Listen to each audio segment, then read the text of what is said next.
নমস্কার বন্ধুরা, ফ্লেভারসে সবাইকে স্বাগত। আশা করি সবাই ভালো আছেন।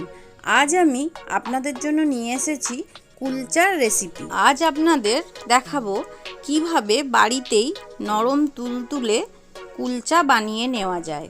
অল্প তেল বা বাটার দিয়ে এই ধরনের কুলচা খেতে খুবই সুন্দর হয়।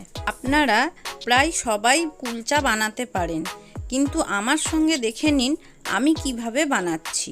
এই কুলচাটি আপনারা চিলি চিকেন ও কাশ্মীরি আলুর দম যে কোনো কিছুর সঙ্গেই ট্রাই করতে পারেন। চলুন উপকরণগুলি দেখে নিই।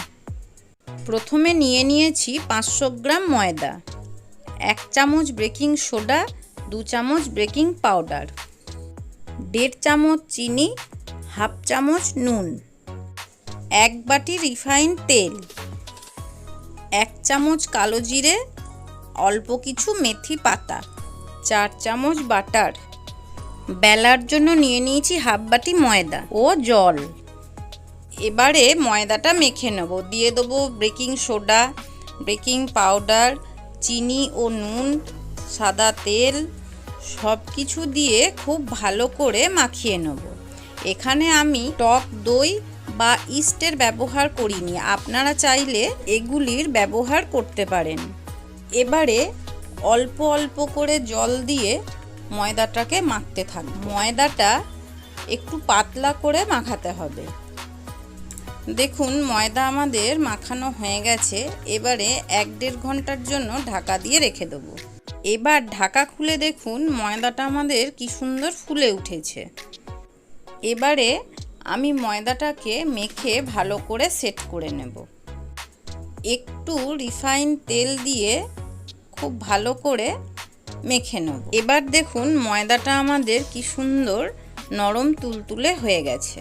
ওপর থেকে অল্প শুকনো ময়দা দিয়ে একটা লই কেটে নেব।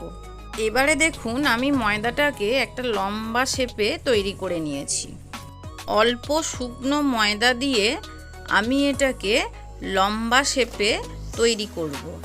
আপনারা কুলচাটা গোল শেপেও তৈরি করতে পারেন। দেখুন এইভাবে বেলনা দিয়ে আমি কিভাবে বেলে নিচ্ছি।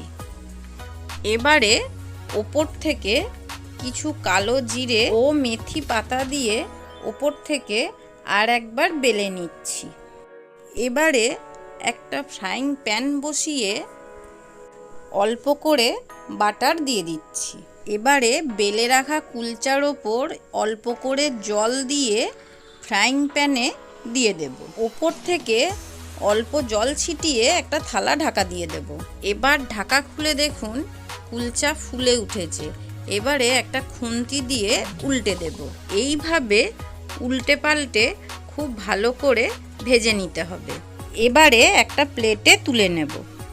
এবারে দেখুন ওই একইভাবে আমি সমস্ত কুলচাগুলোকে একে একে তৈরি করে নেব।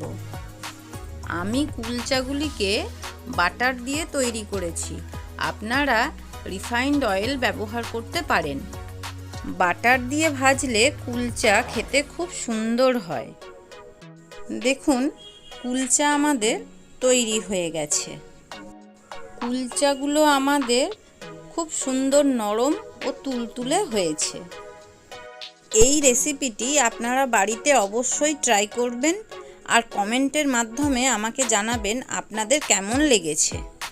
আমার ভিডিওটা ভালো লাগলে চ্যানেলটিকে সাবস্ক্রাইব করবেন ও ভিডিওটিকে লাইক করবেন।